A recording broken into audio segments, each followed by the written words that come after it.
Welcome back to the channel. Hope you guys all have a good New Year's and don't be out there being stupid and immoral and debaucherous the way that the narcissist surely will be, right? You don't even want to know what most of those people will be doing on New Year's Eve, or most of what they do in their lives, let's be honest. So I'm going to tell you today about why it only gets worse for the narcissist. Um, I could sit here all day and talk about the fact that what we think we see and what we believe is going on in the life of the narcissist is just simply not the truth. If honestly, with all the videos I've ever made, if there was one thing, probably two things I could tell you, I should do a separate video on this, the most important things, but if I could tell you, to me, the two things off the top of my head that are most important to take from anything I've ever said. The first is that narcissism is a spiritual disorder. And the second is that the narcissist's life is not what you think it is. Especially the way they portray themselves after after the situation ends. When they go off to new things and new people and we just have this tendency to just somehow believe things are so different in their lives now. And if there's there's one myth I guess I could dispel about narcissism and everything I do, it is that what you see is not reality. Their whole life is about convincing everybody, especially their previous companions, that their life is now better than it really is. They have to think this, they have to portray this. That is their lifeblood. Is to camouflage, is to cloak, is to masquerade and to pretend to the world and to themselves that they are simply not what they really are. The truth is, the narcissist's life is absolute hot garbage, and it's just going to get worse. It's just going to get worse as time goes on. So before I get into this too much, I know there are people who are thinking or will say, well, I know the narcissist. Their life is improved. They're with somebody else. They've got a better house, or they've got a better job, or they seem so happy, or a thousand other things. And I understand that. But please refer to what I just said. Every single thing that I just mentioned and anything else you want to mention, it's not the truth. Even if some aspects of their lives appear on the surface to have improved, their lives inwardly are awful. They're just awful. Remember when you were with that person. Remember the way they actually were behind closed doors. How frantic, how depressed, how upset, how angry, how frustrated, how chaotic, all of those things. That's them. That's them. That's who they are. That has not changed. What will happen is it will get worse. So, to put it briefly, the whole thing with the narcissist is that they think life's a game. They really just think they're playing one endless game, and I'm telling you that game comes to an end, and it winds down the older that they get, and they don't have to be that much older at all for this game to start to wind down. They lose people out of their lives, and this is one of the ways it gets worse, left and right. So we know obviously they're going to blow it up with every single quality individual that ever comes into their lives. I am not one of those people who believe, some others do, maybe, I guess. I do not believe that the narcissist meets amazing people all the time, over and over and over. I don't believe that at all. And the reason I don't is the simple logic that there aren't that many of those people in the world. If there were, we'd all have one. Everybody'd have one. Every great person would have a great person, but we don't. Most people don't because there's not that many of us. And you have to match up. You have to be attracted to the person physically and spiritually, both to some degree at some level, or it's just not going to work. And then you have to have other things in common. Geographically, point in life, children situation. There's a lot of things that have to match up. The narcissist is not finding some amazing person time after time after time. But what they do every once in a while, at least probably once, maybe a couple times in their lives, and they're going to destroy it. They're going to destroy every good situation that comes down the pike.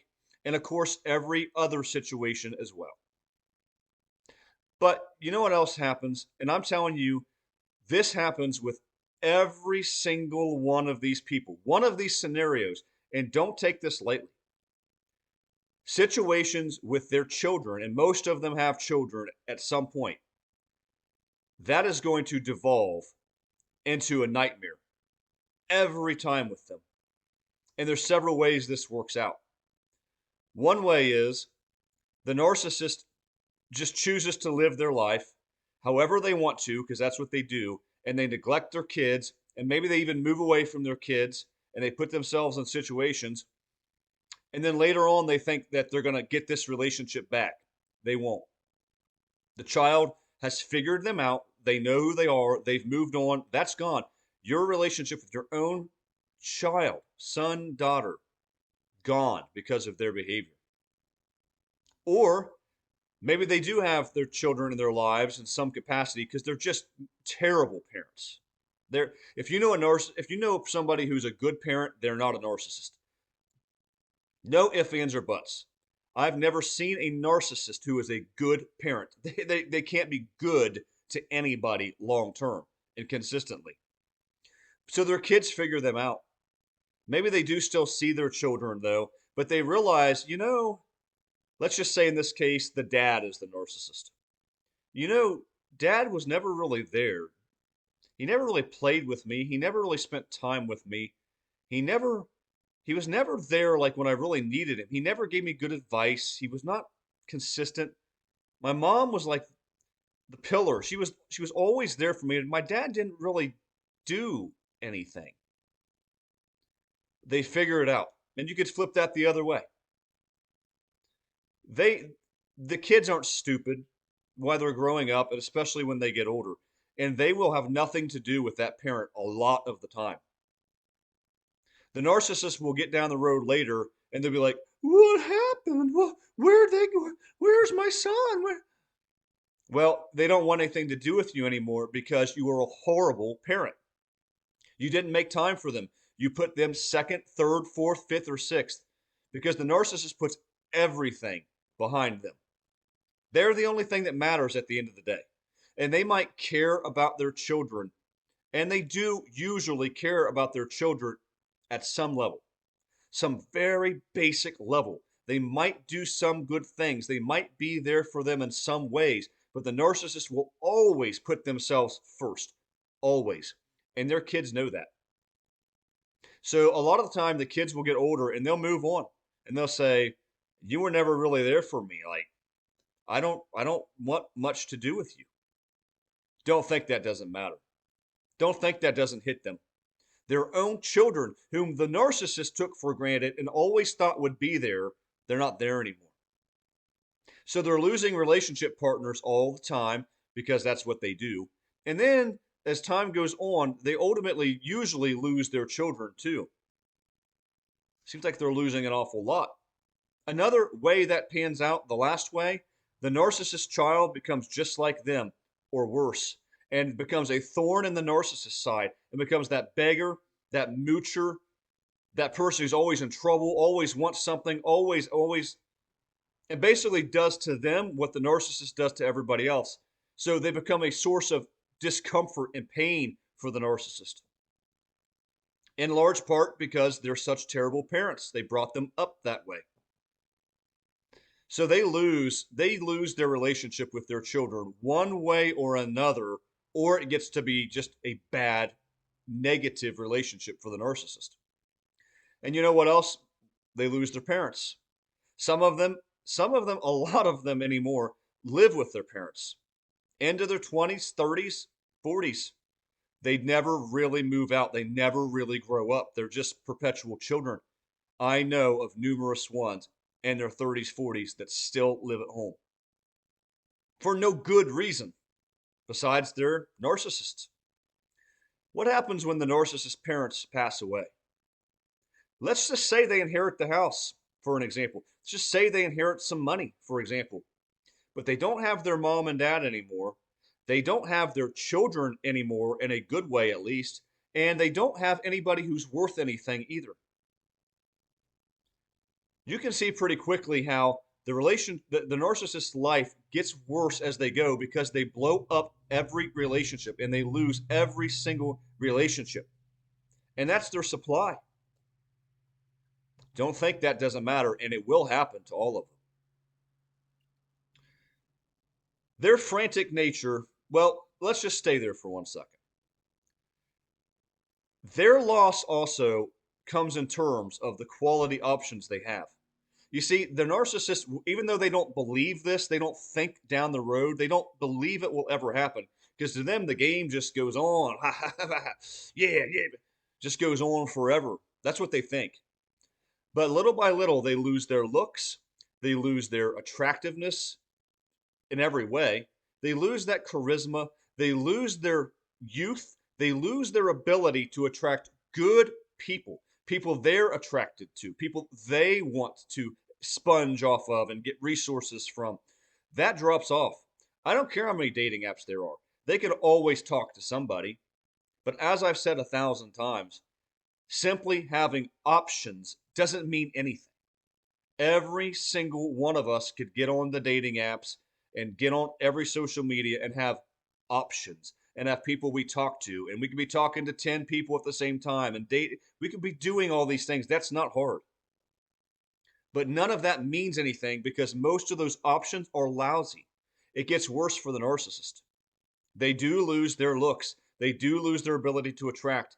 And sometimes, yes, if they're very naturally beautiful, it might take them longer. It might go into their 40s, mid 40s, but they're still going to be losing as they go. But most narcissists, it can happen fast. I've told you, the one I dealt with would now be mid 30s, met her early 30s, pretty attractive person, life reasonably well together, nothing crazy. The past wasn't good, which I didn't know about, but life was still, it wasn't crazy. Job, one child, one major situation you knew of, still had some beauty. Just fast forward a few years, none of that's there anymore. Every single situation in life is 10 times worse to the point where that person, I guarantee you, is not getting any good options at all. Nobody worth anything is looking her way. I guarantee you how fast it changes. All throughout the 20s, like the narcissist does, hey, it's all there. It's all fun and games. Early, and then boom, they hit a wall. They do one too many things, one too many stupid things, and all of a sudden, those supply sources aren't there anymore. So it can happen fast, but even if it doesn't, it will happen over time.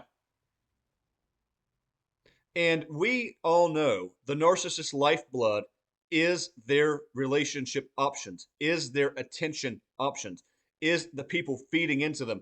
And they don't want just the average Joe doing that. They don't care. Yes, they can get on a dating app anytime they want and be talking to people, but that's not satisfying, right? Especially when you used to have good options, people you were really attracted to, who really had something to offer, when you were more youthful and charismatic and beautiful, and then you don't have those things. So these options they don't feel they don't feel like they're doing anything for me anymore. They will suffer that loss, and that is death to them. The loss of supply and the loss of quality options is like death to the narcissist.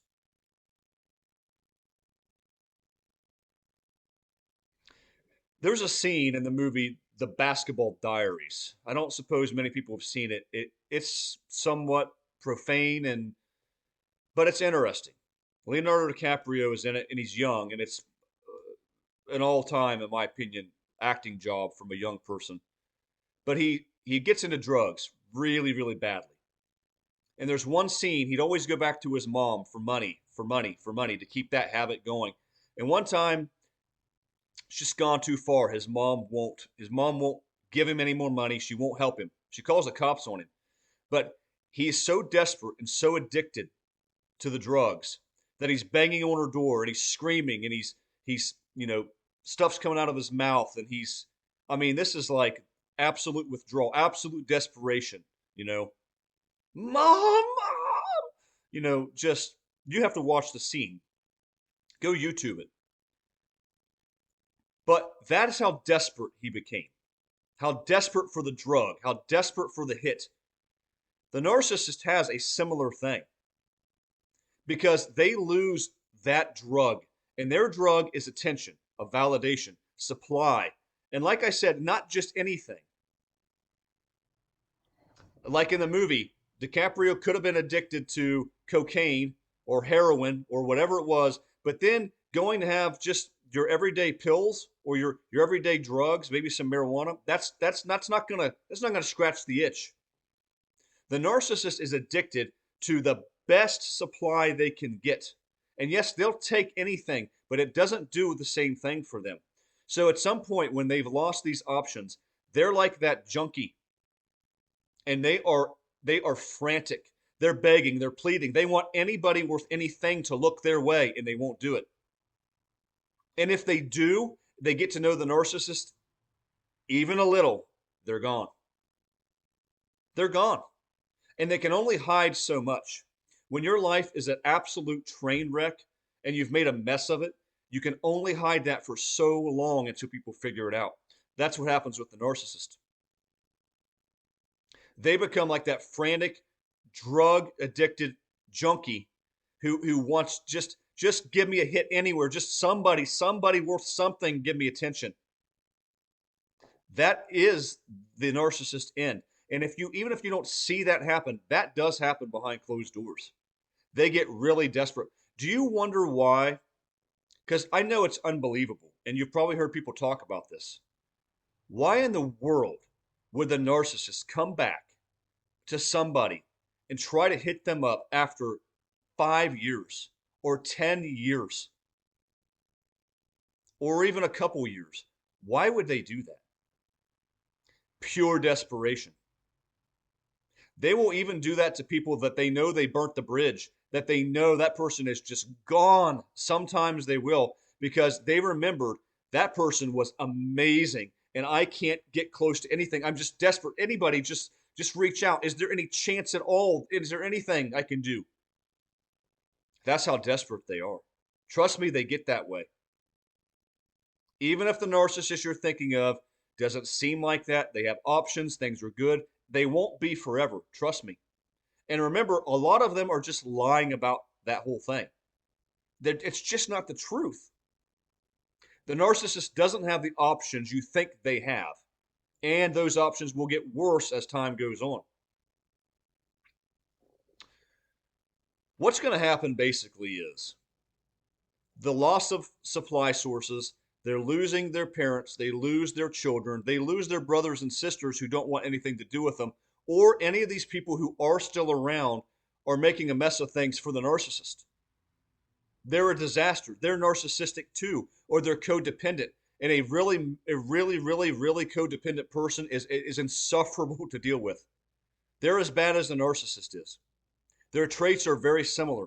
They can't take care of themselves. They need constant attention, constant validation for different reasons, but they're just horrible to deal with. The narcissists might have codependent people.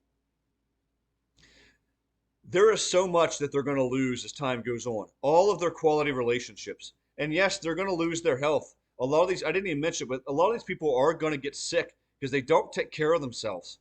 They stay up late. They get poor rest. They're out doing crazy things a lot of the time. Their lives are so unsettled. They live on this drug addicted high low of attention, validation. All of this takes its toll. And they're going to wake up and the people that they want to like them and to get attention from aren't going to give them attention anymore. So there'll be a day when a reckoning takes place. The narcissist wakes up, and whether they'll ever admit it to anybody, and they probably won't, and they'll try to gaslight themselves and everything else, but they'll wake up one day as though a as if a person that was dropped off on an island, and suddenly there's nothing. They're all alone. No one is there for the narcissist. And this definitely happens for most of them at the end. Most of them, by the time they reach the end of their lives, they are sick, they are lonely, their brothers and sisters have left them, anybody who means anything has left them. They're lucky if a soul cares about them to take care of them at the end. That's the truth. Unless they're loaded, unless they have a lot of money, and then the people who are around them are just scavengers. They're just scavengers there to pick the narcissist apart, and the narcissist knows that. And they wake up one day, most of them, they realize there's nobody here. I'm older. I've lost my looks. I've lost my ability to get attention. I've lost so many things. I haven't talked to my son or daughter in 10 years. I can't reach them on the phone. They want nothing to do with me. The best people I ever had in my life, my ex-husband or ex-wife or this great person that I was with for 5 years, or they're gone. They're long gone. They're with other people, or they're happy in their lives. They want nothing to do with me. I'm older. I'm losing everything. And then you see the massive narcissistic collapse. Guys, these people's lives are a disaster. And you know what else they have to then reckon with? That this world was as good as it was ever going to get. Their lives, everything they've experienced in the present, is as good as anything will ever get for them. Because what happens next, whether they believe it or not, the judgment, everlasting condemnation, being cut off from God in an everlasting way. And no, I don't believe hell is everlasting punishment and it just goes on and on and on and on and on and on for forever and ever and ever and ever and ever. But it's really bad, and it does its job, and they suffer as much as they're supposed to suffer, and they don't have everlasting life. It's gone. At some point, they are gone. I don't know what there is left to think the narcissist has. What is good? What's so good about them? Anything that's good is brief, it's temporary, it's fleeting, and they don't even appreciate that when they have it. I don't know what is good in a narcissist's life. I don't know. So if you're still out there thinking that somehow they've moved on to better things and their life is good now and they're enjoying themselves and things are good and it's looking up, and then you don't understand the narcissist and you don't understand how these people live. And you've probably forgotten how bad it was when you were with them. So guys, I hope this is worth something to you. I take no pleasure in any of this. It is absolutely tragic that there are people alive today that are like this. And in fact, countless more every day that are like this. Because it's the last days. So guys, hope you enjoyed this take. Have a good new year tonight, and I'll come at you with another one next year. Until then, God bless.